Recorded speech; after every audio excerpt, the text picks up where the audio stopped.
Another design shift is really people are looking at their collaboration areas, whether it's conference rooms or open meeting spaces. How can that space function for how we're going to work in the future, or how we're working right now, where you're going to have to anticipate that at any given meeting, you're going to assume now that half the team may be working remotely.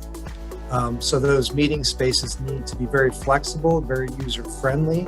They need to accommodate people within the office, but also assume there's going to be people outside of the office that need to be just as engaged. So it really starts to look at improvements in technology, just making it more user-friendly, more accessible to everybody. Negatively, what are you doing to facilitate the reestablishment of your firm culture? Keyword there is the issue for me is collaboration, because we are an industry and we are a profession where collaboration, I think, is essential. We're doing a lot of listening to what people are saying, their fears, but both on not being in the office and in being in the office, so that we can create new policies and guidance that will draw people to the office at the right moments.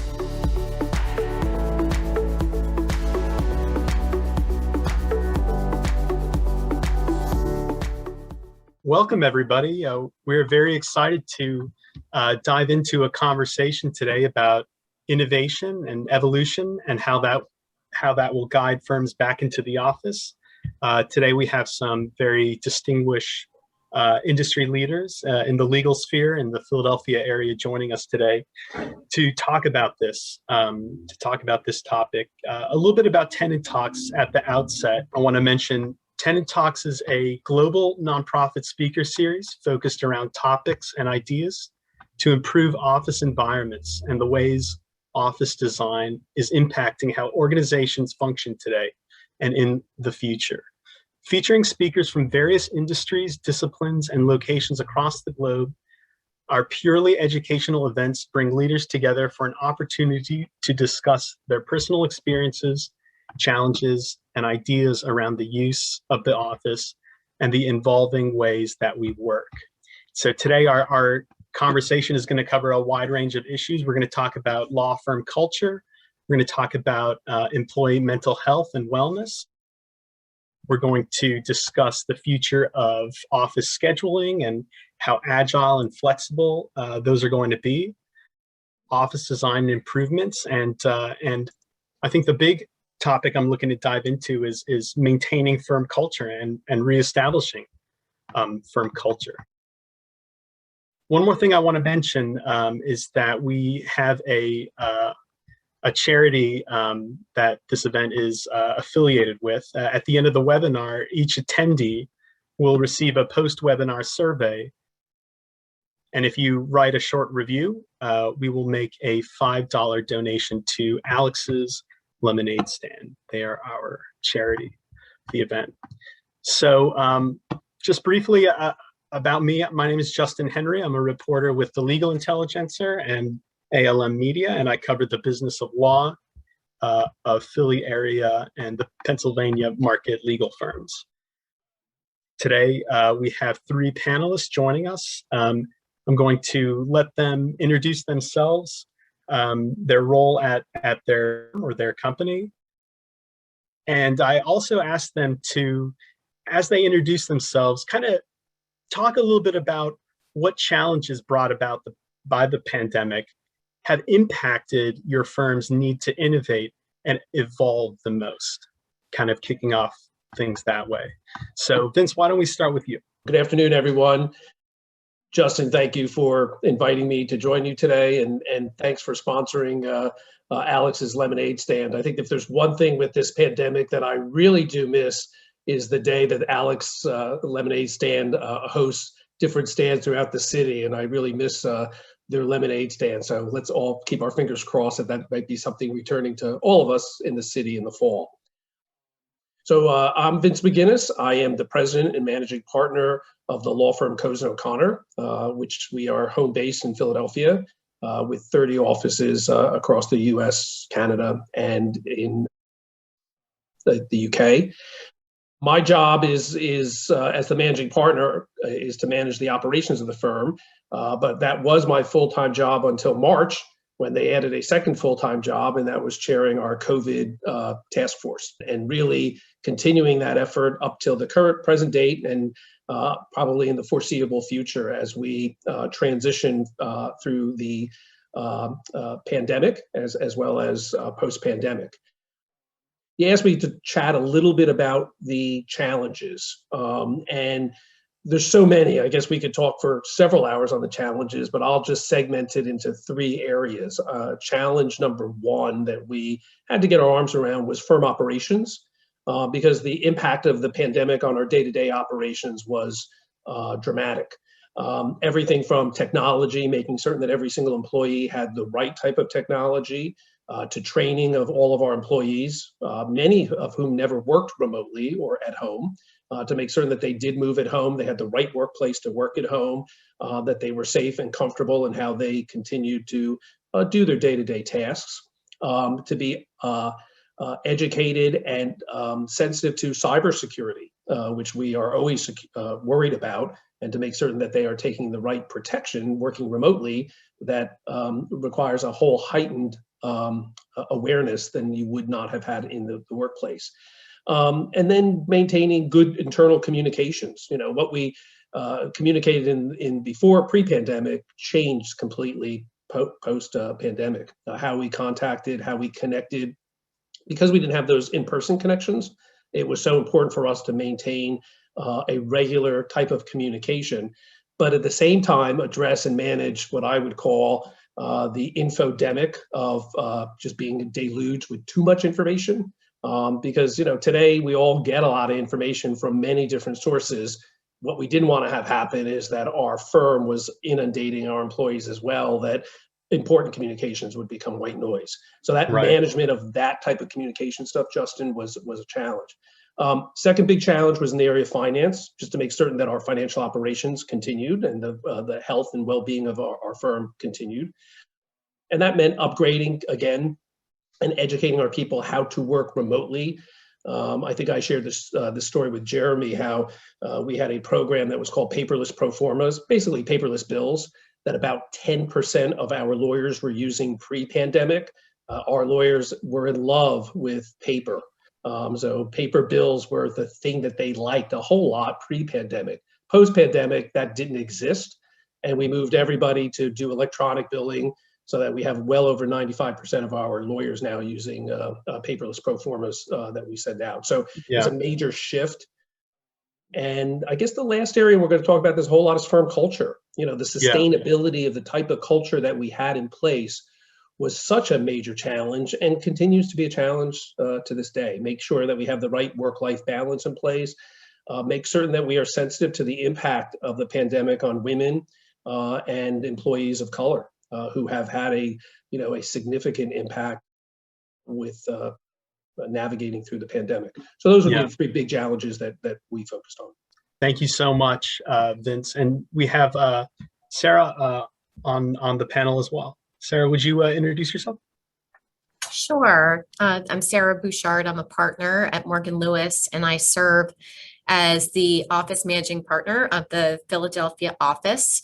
The Philadelphia office also hosts and supports firm-wide operations. So we have about 1,100 or more employees at any given time. So it was definitely a big shift to, as Vincent said, to the remote work from home environment. It was one day everyone was home. We did have a little bit of a benefit and sort of a trial run because we have significant operations in Asia. And so they were shut down, as you might recall, about 6 weeks prior to when we all got shut down. And so there were lessons learned that we were going through real time in Asia that helped inform some of the operational issues that we all had to deal with as a legal community. So that was helpful, and taking those learning moments. But as Vincent said, he really hit on the key issues. Workforce operations, you needed to make sure that people who normally did not work from home had a safe environment to do so, and that they would be productive too, that they would be relevant and they would be doing good work for you moving forward. And one of the main keys, because our culture of collaboration is so important, sort of the training, development, and mentoring, how you shifted that to a virtual platform and you made it effective. Normally what we would have done pre-pandemic is we have a mid-level associates academy where everyone comes in from across the United States and they all collaborate and they meet. So how do you do that virtually? Having 60 squares does not get people to talk on Zoom or WebEx, right? You need to figure out ways to condense those meeting spaces and make people feel comfortable to talk and to share. We used to have happy hours and huddles. And so how do you do that effectively without, again, having sort of the 60 square format and no one saying anything? Those are some of the challenges, but we have a team of people who normally put on and help with live events. So their job became even more relevant in the virtual space in terms of technology and pivoting to finding ways to make that programming really effective. As Vincent said, there's a lot of partners who would never have done a pro forma online, and now everyone's doing that online. That's really important for us because, as some of you may know, we are building a ground up development project. And so we really, when we move into our new space at 2222 Market in 2023, that's a mouthful, we want to be almost paperless, if not paperless. And so this has been a really good test run to teach people that they do not need paper. And I'm probably the biggest offender. I was always needing the binder for depositions and for witness interviews. And it's been a challenge, but really there's some really great technology out there, which I think is going to transform how we conduct the business of law. Absolutely. And Sarah, you hit on a lot of really good topics there that I'm looking forward to expanding on further in this event. And last but not least, we have Jeremy Drummond. Would you please introduce yourself? Yeah, good afternoon, everybody. My name is Jeremy Drummond. I'm a design principal with Formcraft, and we're a design-led integrated project delivery firm, so we do design and construction. And our focus, my focus for the past 25 years has been workplace environments. It wasn't a great business to be in the past year necessarily, but the one thing that I have enjoyed and I think has been very important in the past year is the dialogue that's been happening, the conversations that people are having. And it's really, Sarah, something you said made me think of this. A client I was working with recently said, nothing forces change quite like a pandemic. And I understand, there's some negatives with that, but as far as organizations reevaluating things at all levels, operations, work styles, engagement, collaboration, it's really been a great exercise, I think, for organizations, for people, for the world. Quite honestly, there's a cultural shift that's happening as far as people's approach to the workplace. And I think the result is it's going to be a good one. So companies are evaluating work-life balance, what it means. What does the office actually mean? It used to be a place we all go, we all work, we see some people, we try to do the best we can, we go home. Those lines have become quite blurred. And so it's really trying to understand what's important to the organization, to maintain that culture, to maintain connection, and to support people in how they work. And so as a design firm, what we've really focused on is facilitating that conversation. So we're working with our workplace strategy team and developing programs like our workforce diagnostics to really help organizations have that conversation, engage the organization, and develop strategies to help them move forward. Great. Thank you so much, Jeremy. So the first question I'm interested in hearing from you about is just about your firm's approach and thinking to the physical return to the office. Is that a high priority for your firms? And if so, are you anticipating any difficulties in attracting your employees, your associates, your lawyers, staff members back into the office? Sarah, why don't we start off with you? First and foremost, the safety of our employees is paramount, and we don't want to be in a situation where you ask people to come back, even on a voluntary basis, only to pivot back into the remote environment. You want to be able to do this gradually, and you want it to be seamless, and you want to do it once. You don't want to have to, walk backwards. So that's why everyone getting vaccinated, particularly in Philadelphia, we're strongly recommending our staff, partners, associates to get vaccinated so that when Philadelphia, the government, tells us that we can work outside of our homes or outside of the office, that we'll be able to safely do so. We're really limited right now by what Philadelphia is saying. It doesn't mean that people can't come to the office if they have a remote trial or they have to prepare for a trial. Those are things on a case-by-case basis, but we're really waiting and waiting to see what the Philadelphia government says on that point. Vince, I'm going to turn to you now and just get your thoughts on the same question. What's your approach to the importance of bringing personnel back to the firm's office? And are you anticipating any challenges in bringing people back? Good question. And the easy answer for me is to say ditto to everything that Sarah said, because she summed it up absolutely perfectly. First and foremost is safety. Let's make sure the workplace and the return to the workplace is safe. Shout out for everyone, get your vaccines. I've been very fortunate, probably because of my age, that I did get the vaccine. I'm a real sissy when it comes to needles, so I'm telling you folks, it's not so bad. So get your vaccines. I think that's really helpful for us to get as many people possible vaccinated. So that'll help move our workforce back to a safe environment. As Sarah also said, we want to do this once. This is not something that any of us want to have to do a repeat. So we keep on following the science and the medical information that we receive. It's worrisome what's still happening out there. We've seen overnight what can happen in India, which is just very frightening. Could that happen in the United States? Let's hope not. But we want to be smart, and we want to be thorough, and we want to make certain that our employees feel safe returning back to the workplace. And the answer, for me, the short answer is yes. I mean, I think that there is a huge value, Justin, in having folks return back to the workplace. There's been a series of articles most recently talking about the return and the value and the weighing of, everything from work-life balance to the importance of being in the office.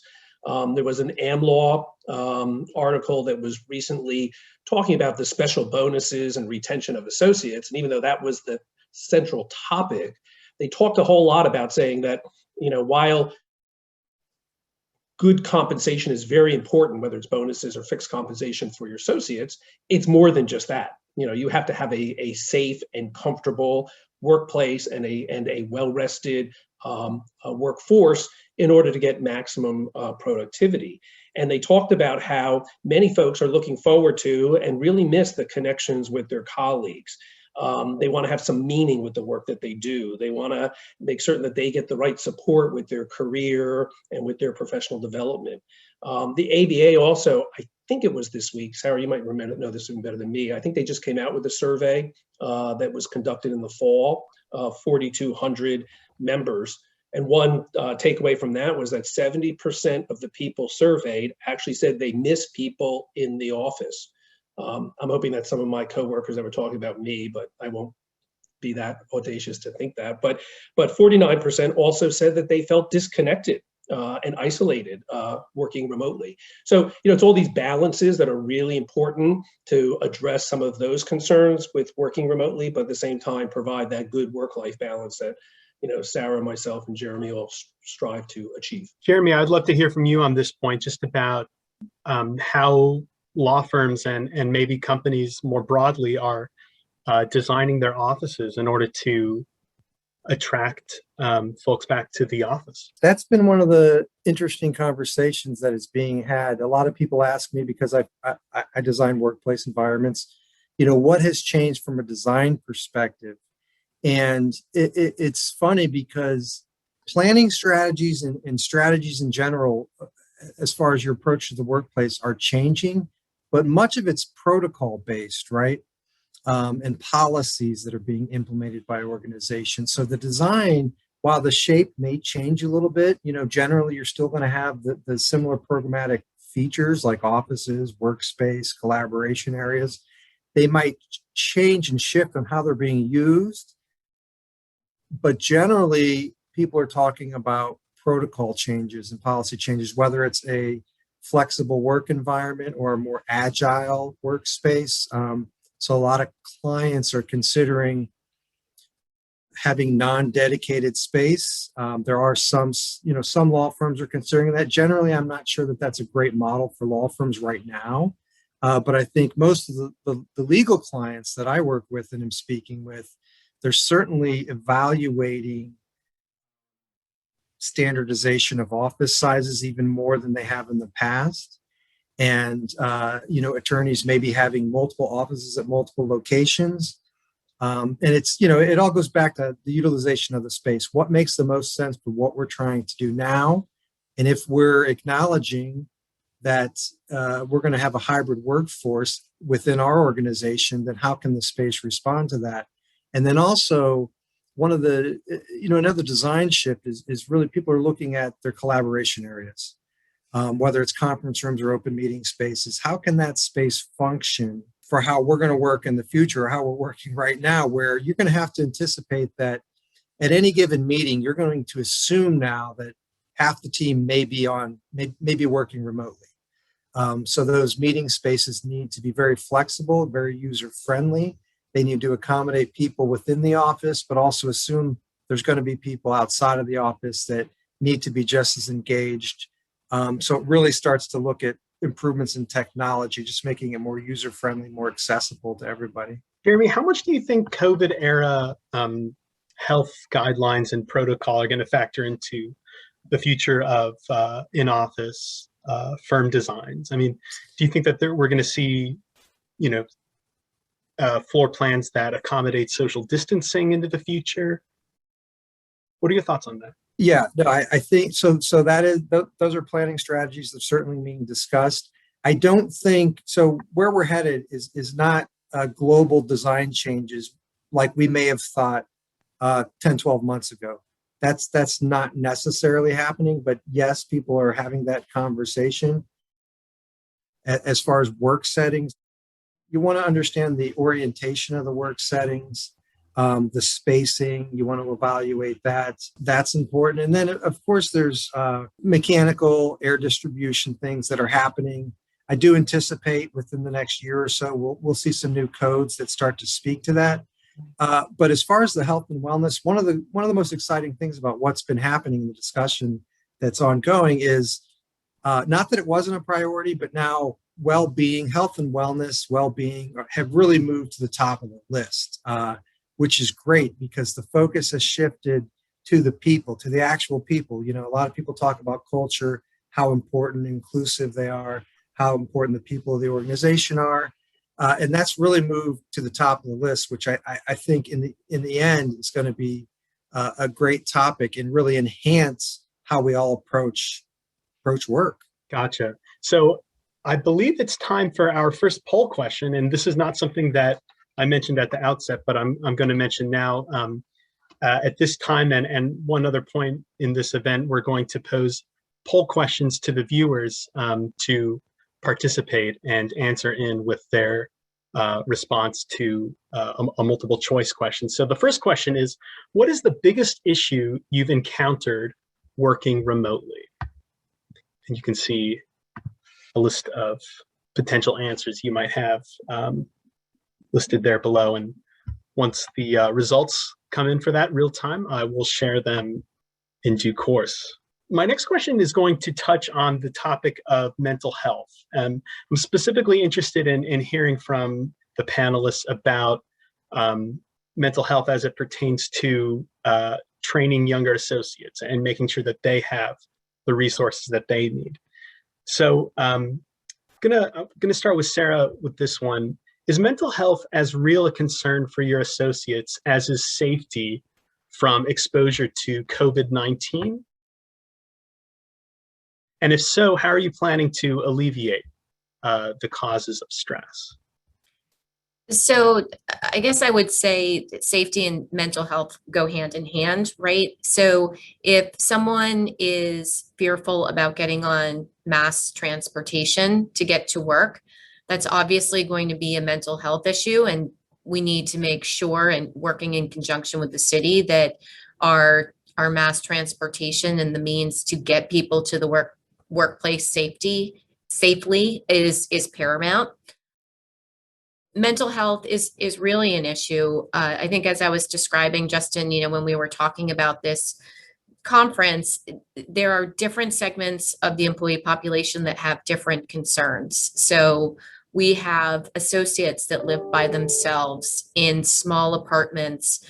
They may not even have a dog or a cat or a COVID dog or cat, right? And they haven't been able to interact with people for a long time. And that's extremely isolating. For associates with young children who weren't able to get their kids in school, they were also being teachers, a job that they did not sign up to do, yet they're doing it hand in hand with their legal work. That's a whole other issue. And then, you have people at the partner level or other staff members who have people who have been directly impacted by COVID. They have family members who have been impacted by COVID. So you have a whole host of really huge stressors that we've all dealt with over the past year. And so recognizing that not a one-size-fits-all approach is really important to mental health.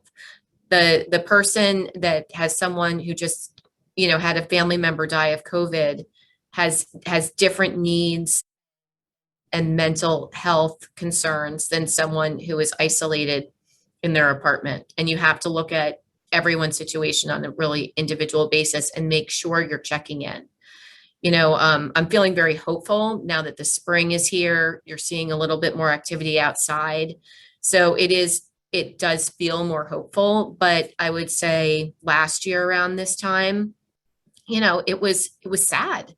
It was very depressing and sad. And I had nothing to be depressed or sad about. My situation was really good, yet it still felt that way.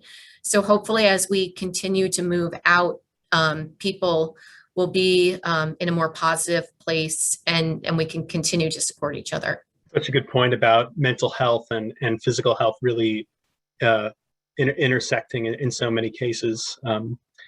Vince, would love to get your thoughts on how law firms can alleviate the mental health challenges and the stress for associates. It weighs heavily on our HR folks, who seem to be the point people in making certain that mental health and wellness continues to be front and center in terms of the value and importance to the law firm and the law firm communities in what we do for our employees. Just a shout out, May 2nd or May 3rd through 7th is Wellbeing Week in Law. So that's it's timely that we're having this discussion, because it's really valuable and important for all of us in the industry to recognize that people are experiencing such significant changes in their lives, whether they're impacted directly or indirectly by what's happening with the pandemic. and many who don't even realize the impact. And that's one takeaway that I've seen. A lot of people who think they're okay, think that they are doing fine, when in fact they are being stressed, and they are suffering, and they're being challenged. And so for us as leaders in law firms, it's important to recognize and provide support service, to provide guidance, to provide contacts on a regular basis, to make certain that these folks are comfortable and doing well, and that their mental health is at a place where it should be. Yeah, I just read an interesting article. Well, recently read an interesting article by, I think it was put out by Steelcase, but it was kind of focused on the haves and the have-nots. And, Vince and Sarah both covered this pretty well. You have to understand what the home conditions are like for everybody in the organization, right? The article really focused on, you might have a partner who can work at home and have a great office, dedicated space, but you might have an administrative person that doesn't have a dedicated place to work. They might have to work at the kitchen table. It's not a nice setup. They have challenges that they're dealing with, distractions, and really the HR department, the leadership should understand each person's challenge and try and really support them as best they can, whether it's talking about your setup and can I provide you with an ergonomic task chair. You really have to bring some of those principles that you would apply at the workplace to the person's home and support them as much as you can. I'm wondering if the panelists can speak on the intersection of perhaps a cause of anxiety being an individual's future career being dependent on their willingness to return to the office. And, barriers to that might be health concerns or just the preference for working at home. What are your thoughts on how, the pressures to return in office are contributing to stress? We hope that people don't feel that pressure. And I think if there's anything that the pandemic has taught the legal profession is that there's an imperative and competitive pressures to be much more flexible in a way that firms just haven't been before. Does that mean that people never come to the office? No. There's such, as Vince said, there's such a benefit to collaboration, in-person conversations. I describe it, the mentoring as I walk to the coffee station, right? It takes me like a half hour to get to the coffee station because you catch up with everyone in each office, and it might just be for 5 minutes, but it really feels meaningful. And that's something that doesn't happen over Zoom. You don't schedule 5-minute blocks of time to catch up with people. So I'm really looking forward to that when we can have some of that. But I'm really hoping that associates and staff don't feel pressure, to do a forced march into the office, because that's just not what law firm life is going to look like moving forward. Yeah, I think most research and analysis that you see out there, one of the things that suffered the most in the workforce is professional development, professional growth, and really figuring out how you can onboard somebody, how you can engage a junior member of an organization, and really make sure that they're having those experiences where they can see and learn and hear things. And I one of my legal clients referenced the fact that, hey, I have two junior attorneys, and one's in the office and one's at home. Exciting news comes in. I'm going to grab the one that's sitting there, but I also want to make sure I'm acknowledging the other team members. So how do I manage that? And what's that going to look like? How can we make sure that we're being all inclusive and developing people professionally? I reflect back what's happened in all our lives since last March. We had the pandemic, and you had protests, and you had, racial racism concerns raised. You had the economic slide, that happened. You had people that were concerned about their jobs. You had political turmoil. This is, outside factors that impacted so many people. And I can recall we hosted these town halls on a regular basis. So I think our first town hall was probably in April of last year. And I was asked to host it, and we invited our staff to send in questions. And so, I don't know, we said send in one question, but we had like 2,000 questions for our 1,500 employees. So I think people cheated a bit. But I remember opening up all these questions, and the questions for the most part were, when is this going to be over? And when are we going to get back to the office? Vince, when is this going to be over? And I was reading and saying, what the heck? Like, I don't know when it's going to be over, and I don't know when we're going to get back. And, as I was getting frustrated and probably yelping out loud, my wife said, Vince, the big issue here is fear. People are just fearful. They're not sure. There's so many things that are happening in their lives. And we didn't even know then how bad it was going to get. But, people were just fearful. They were fearful of their jobs. They were fearful of their health. They were fearful of things that they knew that they were losing control over. And so, for us as leaders, it was important to be transparent and to be communicative and to be, to have the courage to say to people, we don't know, but we're going to work through this together. We're all in this together. And, when we invite your feedback, and, some things we may do, you'll embrace, some things you may do will be a struggle for you, but that's what we had to do. And that continues to this day, and it will continue going forward as we transition back to the workplace. And to further bear out the points that I think each of you made, the poll results are in, at least I just got them. And the answer to the most popular answer to the question, what is the biggest issue you've encountered working remotely? The overwhelming majority was for the answer, lack of connection with my team or peers. Almost 60% of respondents saying that. The next closest percentage being adhering to regular business hours, which I can certainly say has been a challenge for me. During this time. Going to move on to a question really touching on firm culture and how it's been maintained during the pandemic and how it can be enhanced moving forward. Vince, I'm going to start with you. Your organization's culture was likely born out of many years of close collaboration among associates and partners. I'm wondering, how has working remotely impacted your firm's culture? And if it's impacted it negatively, what are you doing to facilitate the reestablishment of your firm culture? Key word there is the issue for me is collaboration, because we are an industry and we are a profession where collaboration, I think, is essential. And looking at the topic of collaboration, for us, it was helpful to research how are we going to enhance and maintain and continue to promote the type of collaboration that we had pre-pandemic, during the pandemic, and even post-pandemic. And what we have learned is that there's different types of collaboration. There's that direct and managed collaboration, but there's also a level of indirect and spontaneous collaboration. So on the direct side, it deals with everything from, and I'll call it the primary sources of how you work with folks.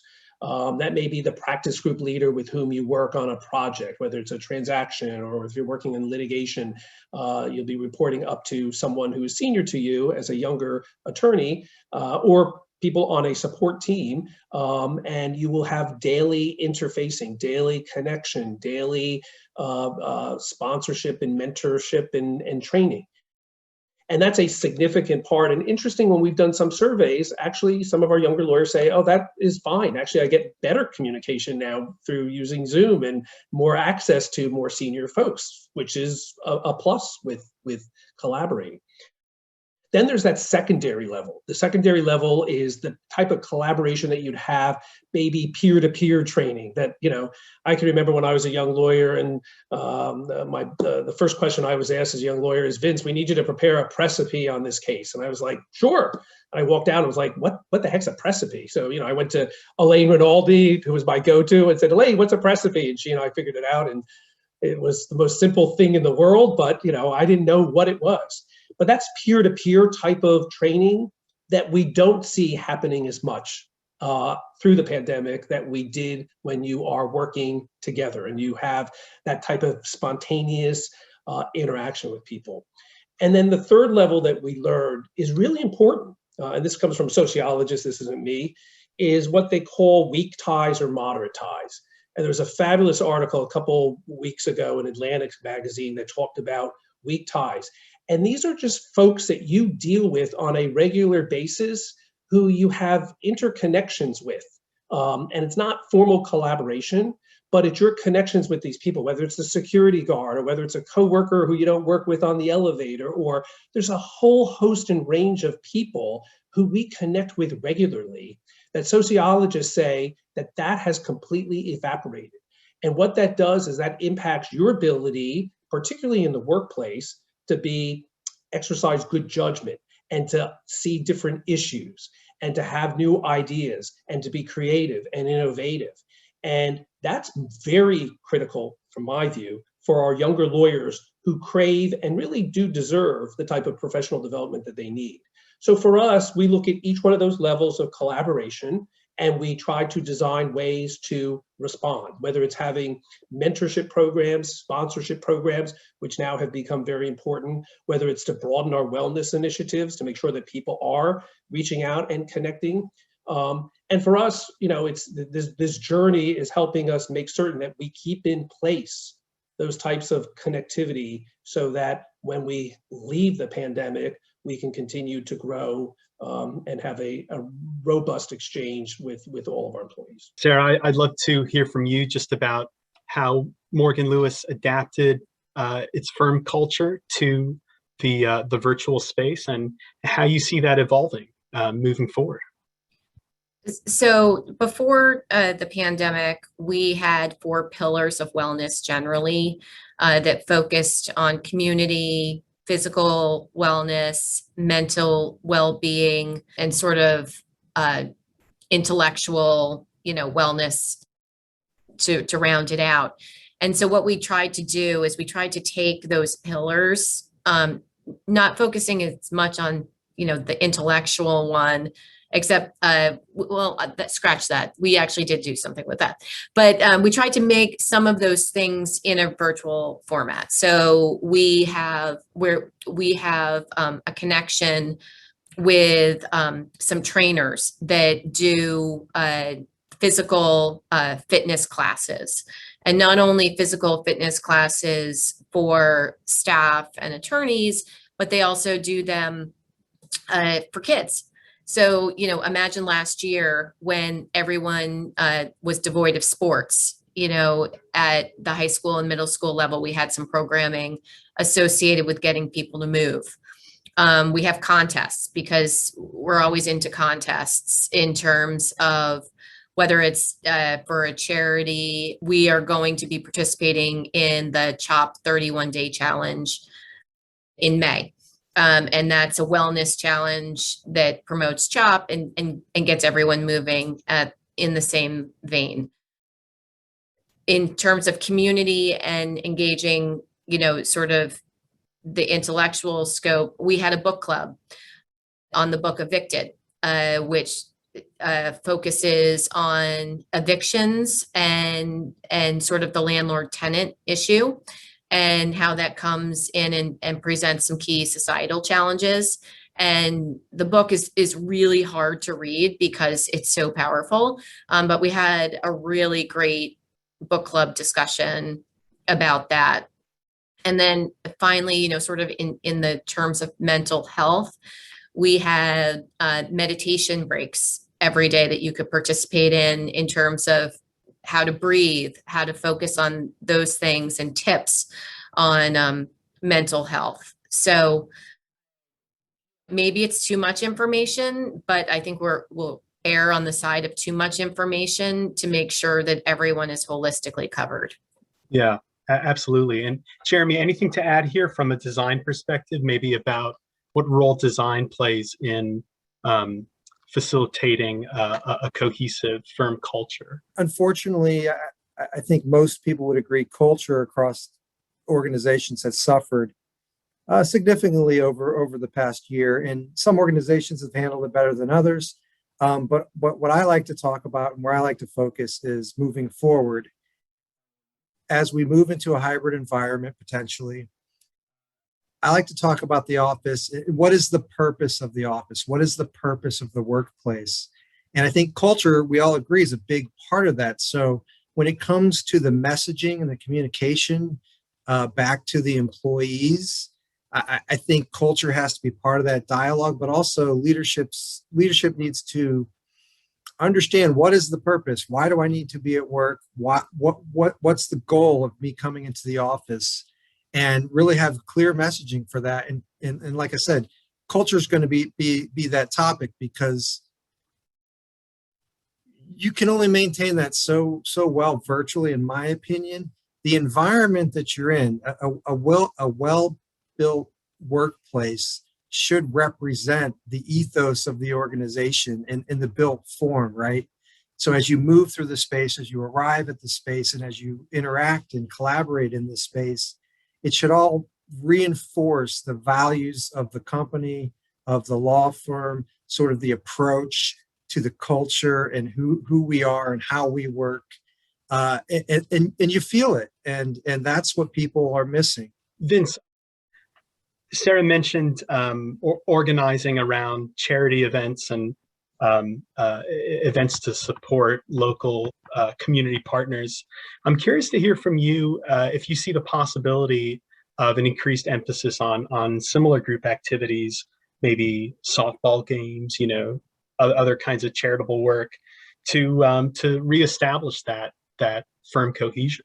As Sarah said, there's probably not enough of that you can do to help people have opportunities to connect. They all won't maybe come out to that softball game, but there's so many different things that folks really enjoy doing that it's providing that platform for them to connect. So whether it's doing group business development or marketing events, like hosting seminars, client visits, which you have to be a little bit sensitive to, because some clients aren't opening their doors and welcoming us lawyers back in right off the bat.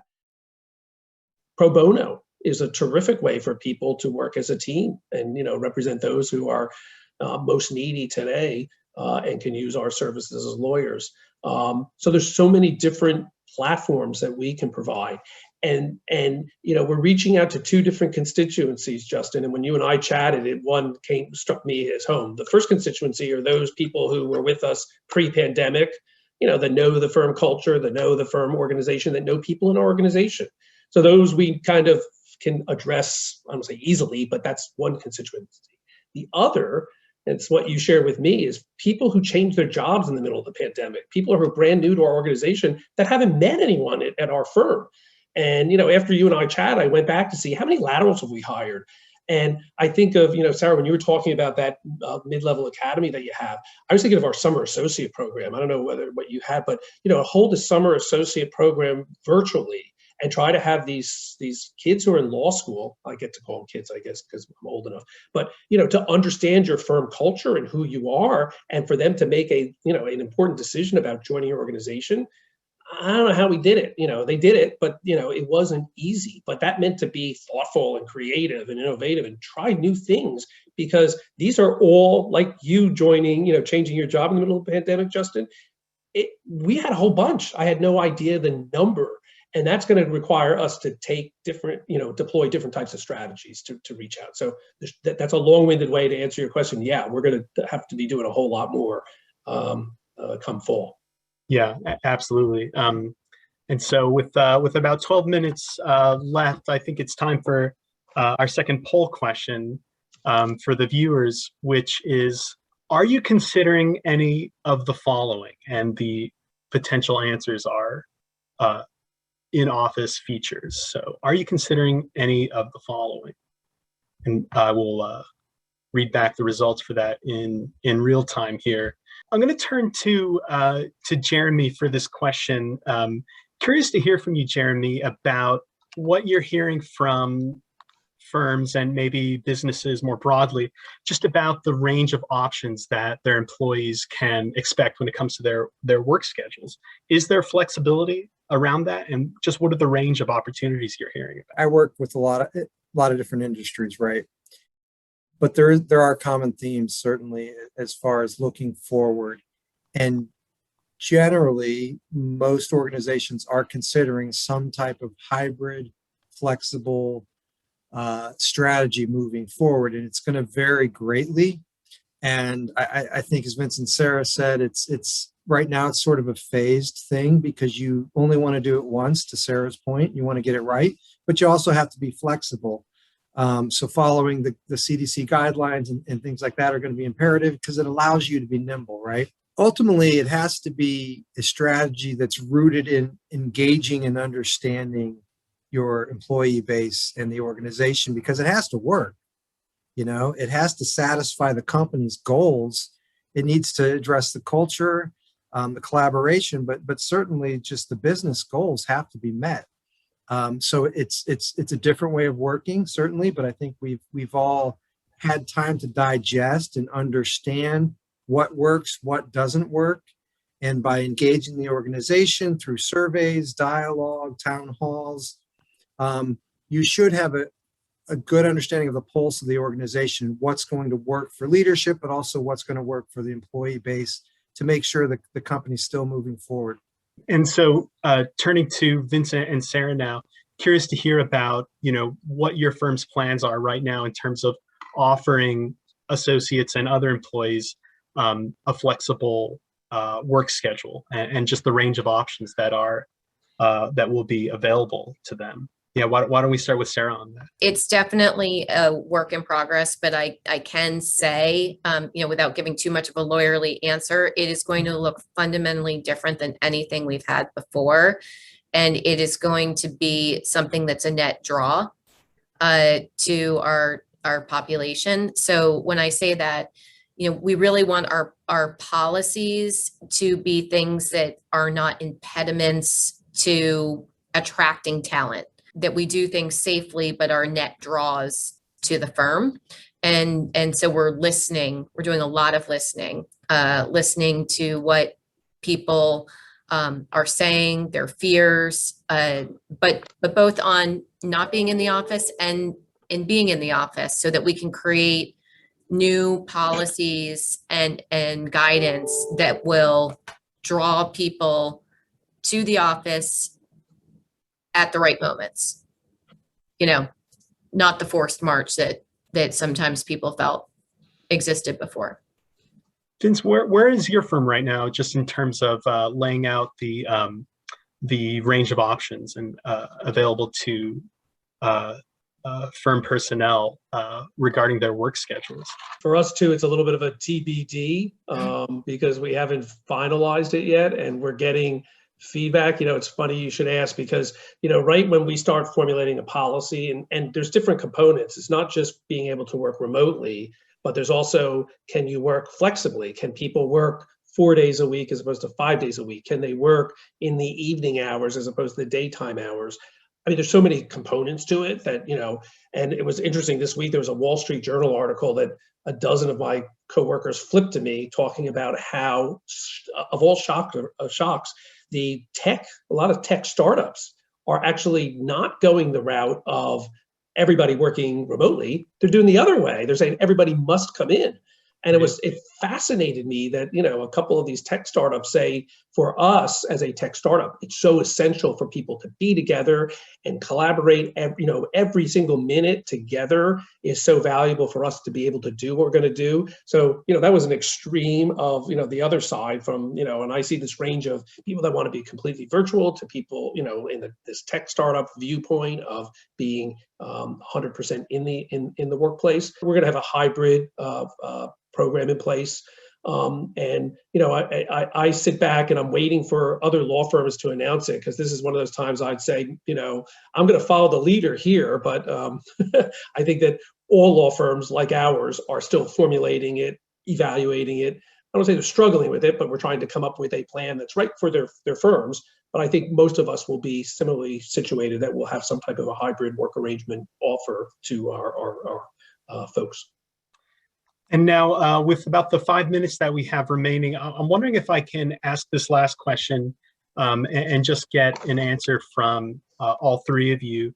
Do you believe that the innovative approaches your firm is currently developing to meet the return to work challenges improve your associates' perception of the firm's care for them as individuals and to their well-being, fostering loyalty and commitment? So kind of touching on that topic of innovation and addressing the concerns of your personnel. I think what Sarah said, as far as listening, doing a lot of listening, that's been key to making sure people feel safe, feel comfortable, feel heard, and just engaging the organization. You know, communication has never been more important than it has over the past year. And I think moving forward, everyone wants to know what the organization is thinking and how you're going to address the personal needs and the anxiety and fears that people have, and really establishing that perception of safety that you've heard what people have said, and leadership is developing the best possible solution to address those concerns. Sarah, your thoughts on the relationship between some of the innovation we've talked about and addressing the concerns of your personnel? I would say that we really try. And, you know, I can't say that we're perfect or we get it right all the time, but we really try to listen if for some reason we need to pivot. And I think that that's just what you need to do. You can't commit to a one size fits all approach. You need to listen. And for the most part, you know, I do like the fact that we've become more paperless, you know, just from a sustainability perspective. I mean, there's nothing worse than going down your hallway and seeing a bunch of junky binders, you know, in the workstations or a war room that's just, you know, piles of paper. So hopefully we've improved on that. But when we don't get it right, we fix it. Vincent, anything to add on to this point? They said it quite well. Communicate, be transparent, show, you know, make certain that we are empathetic to the situation that folks have, and make courageous decisions that sometimes are going to be challenging, but you want to make sure you move forward and are accountable to everyone in the firm. Absolutely. And we're all kind of, you know, figuring this out in real time, day by day. So I appreciate having the three of you help us think through some of these topics in real time. So coming up towards the end of our time here, I thought I would read out the results from our second poll, the question of which was, are you considering any of the following office features? By far, overwhelmingly, the support is going to hoteling and office management technologies, which I certainly would look to as sort of the front line of innovation when I think about the legal practice and technology. And second most popular choice there, improved air quality and ventilation. I think that is across industry. Lots of companies want to make sure that their internal HVAC setup is up to par. So thank you so much to our viewers for joining in today and participating in our polls there. It's really great to kind of have that dialogue ongoing.